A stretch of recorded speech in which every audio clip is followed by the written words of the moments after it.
రావచ్చు. అది ఇంకా పరిణామాలు దెబ్బతీసే అవకాశం కూడా ఉంటాయి కదా. Right sir. ఇక బీహార్ ఎన్నికల ప్రచారంలో రాహుల్ గాంధీ నిన్న మొన్నటి వరకు పాల్గొనలేదు సార్. ఇదే విషయాన్ని భారతీయ జనతా పార్టీ ప్రశ్నిస్తోంది. ఎందుకు రాహుల్ గాంధీ ప్రచారానికి రావట్లేదు అని చెప్పేసి. కానీ 2-3 రోజులుగా ఆయన బీహార్లో రాహుల్ గాంధీ ప్రచారం చేస్తూ ఉన్నారు. ప్రొఫెసర్ గారు, ఓటర్ అధికార యాత్ర తర్వాత ఒక 40 రోజుల గ్యాప్ వచ్చింది. ఆ గ్యాప్ తర్వాత ఇప్పుడు రాహుల్ గాంధీ బీహార్లో ప్రచారం చేస్తూ ఉన్నారు. భారతీయ జనతా పార్టీ ఇదే విషయాన్ని క్వశ్చన్ చేస్తోంది సార్. ఎందుకు 40 డేస్ గ్యాప్ వచ్చింది? రాహుల్ గాంధీ బీహార్లో ప్రచారం చేస్తే మహాగఠబంధన్ ఓడిపోతుంది అని చెప్పి అధిష్టానం దూరం పెట్టిందా అని చెప్పి భారతీయ జనతా పార్టీ విమర్శలు గుప్పిస్తోన్న పరిస్థితి. ఎందుకు సార్ రాహుల్ ఇంత గ్యాప్ తీసుకున్నారు? అధిష్టానం ఎవరు? రాహుల్ గాంధీ కాకుండా ఇంకా అధిష్టానం ఏమంటారు దూరం పెట్టడానికి? అదే ఖర్గే ఉన్నారు. దూరం పెట్టింది అధిష్టానం అంటే నొప్పుకుంటారు. అధిష్టానం రాహుల్ గాంధీ కాక కాంగ్రెస్ అధిష్టానం ఎవరు? రవిశంకర్ నాకు చెప్పండి. అంటే ఖర్గే అని నా మీనింగ్ సార్. ఖర్గే అధిష్టానం ఎవరన్నా అనుకుంటారా? మీరు అనుకుంటే నాకు ఆశ్చర్యం వేస్తుంది. ఖర్గే అధిష్టానం అవుతారా, రాహుల్ గాంధీ అధిష్టానం అవుతారా కాంగ్రెస్ పార్టీలో? అందువల్ల అధిష్టానం దూరం పెట్టడం అనే ప్రసక్తే రాదు కదా, ఆయనే అధిష్టానం కదా. సో రాహుల్ గాంధీని మించి కాంగ్రెస్ పార్టీలో నిర్ణయాలు తీసుకున్న నాయకుడు ఎవరు చెప్పండి? సోనియా గాంధీ తీసుకుంటుందా? పేరుకు మల్లికార్జున ఖర్గే ప్రెసిడెంట్ గా ఉండొచ్చు, కానీ అందరికీ తెలుసు కదా నిర్ణయాలు తీసుకున్నది రాహుల్ గాంధీ అని. సో మరి రాహుల్ గాంధీ అధిష్టానమైనప్పుడు రాహుల్ గాంధీని అధిష్టానం దూరం పెట్టుడు ఎక్కడిది? ఆ ప్రశ్నే ఉత్పన్నం కాదు. First point.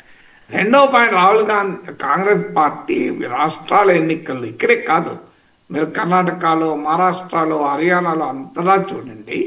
రాహుల్ గాంధీ ముందు కాస్త వాతావరణాన్ని క్రియేట్ చేసి తర్వాత రాష్ట్ర నాయకత్వానికి ముందు పెట్టి తాను సెకండరీ పాత్ర పోషిస్తూ వచ్చి పార్టీ గెలుపుకు సహకరిస్తున్నాడు. అదే జరిగింది మీకు కర్ణాటకలో కూడా, అదే జరిగింది తెలంగాణలో కూడా మీరు గమనిస్తే. అందువల్ల బీహార్లో కూడా అదే జరుగుతుంది. ఇప్పుడు ఓటు అధికార యాత్రలో ఐ థింక్ చాలా రోజుల పాటు అసలు కొన్ని వందల కిలోమీటర్లు రాహుల్ గాంధీ బీహార్లో పర్యటించాను. తేజస్వి యాదవ్ను కలుపుకొని పర్యటించాను. మన నరేంద్ర మోడీ కానీ అమిత్ షా కానీ అంతకన్నా ఎక్కువ రాహుల్ గాంధీ కన్నా ఎక్కువ బీహార్లో గడిపారు.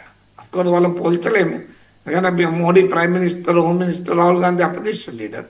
సో నిజమే, ఓటు అధికార యాత్ర తర్వాత I think 40 days Rahul Gandhi కనిపించలేదు. కొలంబియా, ఇతర దేశాలు పర్యటించారు. బీజేపీ వాళ్ళ కోరిక ఏంటంటే రాహుల్ గాంధీ వర్సెస్ మోడీగా ఈ ఎన్నిక ఉండాలనేది వాళ్ళ కోరిక. ఎందుకంటే దానికి 2 కారణాలు. వాళ్ళ ముఖ్యమంత్రి ఎవరో చెప్పుకోలేని పరిస్థితి. నితీష్ కుమార్ కాదు అంటే కుర్మీల ఓట్లు, ఎంబీసీల ఓట్లు, మోస్ట్ బ్యాక్ ఓట్లు పోతాయి. నితీష్ కుమార్ అని చెబితే వచ్చే ఓట్లు కూడా రావు. నితీష్ కుమార్ ఆరోగ్యం అలా ఉంది, బీజేపీలోనే నితీష్ కుమార్ పట్ల వ్యతిరేకత ఉంది. చిరాగ్ పాస్వాన్ నాయకత్వం ఎల్జేపీ అయితే ఏకంగా లాస్ట్ ఎలక్షన్తో జేడీయూ అభ్యర్థులు అందరిపైన కంటెస్ట్ కూడా చేశారు. చిరాగ్ పాస్వాన్ ముఖ్యమంత్రి కావాలనుకుంటున్నాడు. సో మధ్యప్రదేశ్లో శివరాజ్ సింగ్ చౌహాన్ నాయకత్వాన్ని ఎన్నికలకు పోయి ఎన్నికల తర్వాత ఆయనకు ఎసరు పెట్టినట్లు, మహారాష్ట్రలో ఏక్నాథ్ షిండే నాయకత్వం ఎన్నికలకు పోయి ఆ తర్వాత ఆయనకు ఎసరు పెట్టినట్లు, బీహార్లో కూడా నితీష్ కుమార్ నాయకత్వం ఎన్నికకు పోయి ఆ తర్వాత ఆయనకు ఎసరు పెడదాం అనేది బీజేపీ వ్యూహం. అందుకే జాతీయ మీడియాలో బీజేపీ అనుకూల టీవీ ఛానల్లో అర్నబ్ గోస్వామి లాంటి వాళ్ళు నిలదీసిన నితీష్ కుమారే ఎన్నికల తర్వాత మా ముఖ్యమంత్రి అని అనడం లేదు. అది తప్ప అని అంటున్నారు. నితీష్ కుమార్ నాయకత్వంలో ఎన్నికలకు పోతున్నాం అంటున్నాడు. విచిత్రంగా అమిత్ షా పిఎం పదవి ఖాళీ లేదు, సీఎం పదవి ఖాళీ లేదు అంటారు. పిఎం పదవి ఖాళీ లేదు, సీఎం పదవి ఎందుకు ఖాళీ లేదు? ఎన్నికలు అయిపోయినాక సీఎం పదవి ఖాళీ కాదా? ఇప్పుడు ఖాళీ లేదు, ఎన్నికలు అయిపోయినాక అసెంబ్లీ రద్దు అవుతుంది కదా, ఆటోమేటిక్గా సీఎం పదవి ఖాళీ అవుతుంది కదా. ఒకవేళ నిజంగానే ఎన్డీఏ గెలిస్తే నితీష్ కుమార్ ప్రమాణ స్వీకారం చేయాల్సిన అవసరం లేదా? మళ్ళీ ఎందుకు ప్రమాణ స్వీకారం చేస్తాడు? ఖాళీ అయితేనే కదా ప్రమాణ స్వీకారం చేసేది. ఖాళీ కాకపోతే మళ్ళీ ప్రమాణ స్వీకారం అవసరమే లేదు కదా నితీష్ కుమార్. అందువల్ల అదే కంటిన్యూషన్ ఎక్స్టెన్షన్ ఇస్తారా? ఆ అసెంబ్లీ క్లోజ్ అవుతుంది, కొత్త అసెంబ్లీ నోటిఫై అవుతుంది, కొత్తగా మళ్ళీ లెజిస్లేచర్ పార్టీ కూర్చొని నాయకులు ఎన్నుకుంటారు, మళ్ళీ గవర్నర్కి సమర్పిస్తారు, గవర్నర్ ఆహ్వానిస్తారు, మళ్ళీ ప్రమాణ స్వీకారం చేస్తారు కదా.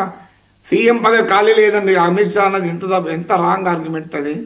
దేశ హోం మంత్రి ఓపెన్గా బహిరంగంగా అబద్ధాలు చెప్తున్నాడు కదా, సీఎం పదవి ఖాళీ లేదు అని. సీఎం పదవి ఖాళీ అవుతుంది కదా.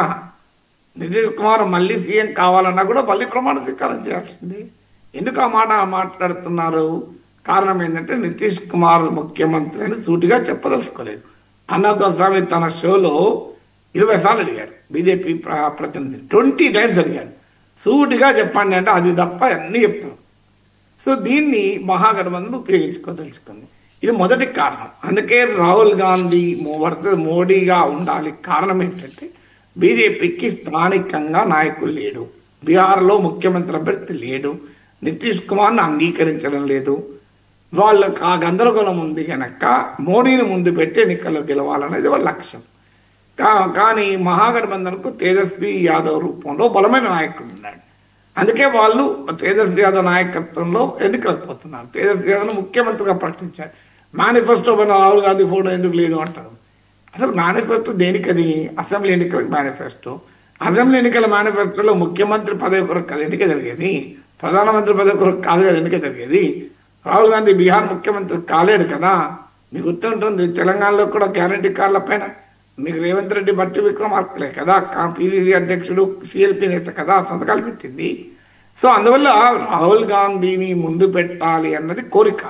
ఎందుకంటే తమకు ముఖ్యమంత్రి అభ్యర్థి లేడు కనుక, చూపదలుచుకోలేదు కనుక తేజస్వి యాదవ్ను సీఎం అభ్యర్థిగా ప్రకటించి మహాగఠబంధన్ అప్రాణ్ తీసుకున్నది కనుక, అందువల్ల మోడీ ఇమేజ్ కాస్త 4 పాయింట్లు తగ్గి రాహుల్ గాంధీ ఇమేజ్ ఒక 5 పాయింట్లు పెరిగినా ఇప్పటికీ మోడీ రాహుల్ల మధ్య చాలా గ్యాప్ ఉంది. ఇది నేను India today mood of the nation సర్వేని కోట్ చేస్తున్నా. అందువల్ల రాహుల్ గాంధీని ముందు పెడితే తమకు లాభం అనేది బీజేపీ వాదన. మోడీ వర్సెస్ రాహుల్ గాంధీ ఏంటి? వాళ్ళిద్దరు ప్రధానమంత్రి పదవికి పోటీ, అట్లన్న అర్థం ఉన్నది. ముఖ్యమంత్రి పదవి మోడీ వచ్చి ముఖ్యమంత్రి అవుతాడా, రాహుల్ గాంధీ వచ్చి ముఖ్యమంత్రి అవుతాడా? సో నిజంగా చెప్పాలంటే తేజస్వి యాదవ్ వర్సెస్ నితీష్ కుమార్ జరగాలి. అది బీజేపీ సిద్ధంగా లేదు. దానికి తేజస్వి యాదవ్ వర్సెస్ చిరాగ్ పాస్వాన్ జరగాలి, అది సిద్ధంగా లేదు. తేజస్వి యాదవ్కి వ్యతిరేకంగా పలానా మా బీజేపీ నాయకుడు ముఖ్యమంత్రి అని చెప్పే ధైర్యమే లేదు. సో ఇది పరిస్థితి, బీజేపీ పరిస్థితి. సామ్రాట్ చౌదరి అని బీజేపీ నాయకుడు ఉన్నాడు. తేజస్వి యాదవ్ వర్సెస్ సామ్రాట్ చౌదరి అని చెప్పమనండి, చెప్పలేరు. సో వాళ్ళ వీక్నెస్ రీత్యా రాహుల్ గాంధీ మీద పడుతున్నారు. సో రాహుల్ గాంధీ జాతీయ నాయకుడు, ఆయన బీహార్లో ఓటధికార యాత్ర రూపంలో పెద్ద క్యాంపెయిన్ నడిపాడు. మీకు వివిధ సర్వేల ప్రకారం కూడా దానికి మంచి రెస్పాన్స్ వచ్చింది. కాంగ్రెస్ సాంప్రదాయ ఓటర్లే కాకుండా ఇతర ఓటర్లలో కూడా ఆసక్తి పెరిగింది. ఇట్ వాజ్ బిగ్ హిట్ అని జాతీయ మీడియా కూడా అంగీకరిస్తుంది. వాళ్ళ సర్వేస్ చెప్తున్నాయి. దాంతో మీకు మహాగఠబంధన్ ఎన్డీఏల మధ్య నువ్వా నేను అనే పోటీ జరుగుతుందని సర్వేలు చెప్తున్నాయి. సో ఈ కాంటెక్స్ట్లో రాహుల్ గాంధీని పట్టుకొచ్చి తేజస్వి యాదవ్ను పక్కకు పెట్టి ఆర్జేడీ కాంగ్రెస్ మధ్య పుల్లబెట్టి లాభం పొందాలి అనేది బీజేపీ లక్ష్యం. అందుకే Rahul Gandhi missing in action. Rahul Gandhi already బీహార్లో ఎన్నికల ప్రచారం కూడా చేస్తున్నాడు. ఇంక ఎన్నికలు ఉన్నాయి కదా, అంటే ఫస్ట్ వేదిక వారం ముందే వస్తాడా? అరే రాహుల్ గాంధీ బీహార్ నాయకుడు, కాంగ్రెస్ నాయకుడు కాదు కదా. ఆయన కూటమికి కాంగ్రెస్ కాదు కదా నాయకత్వం వహించేది, కూటమికి ఆర్జేడీ నాయకత్వం వేస్తుంది. సో ముఖ్యమంత్రి అభ్యర్థిని ఆల్రెడీ ప్రకటించారు. తేజస్వి యాదవ్ నాయకత్వంలో ఎన్నికలకు పోతున్నారు. దాన్ని దెబ్బతీయాలి, ఆ అలియన్స్ కెమిస్ట్రీని దెబ్బతీయాలన్నది బీజేపీ లక్ష్యం. అందుకే రాహుల్ గాంధీని తీసుకొచ్చి తేజస్వి యాదవ్కు ముందు పెట్టి వాళ్ళు తేజస్వి యాదవ్ సపోర్టర్స్లో వ్యతిరేకత సృష్టించాలన్నది వ్యూహం. ఇక ఫైనల్గా సహజంగానే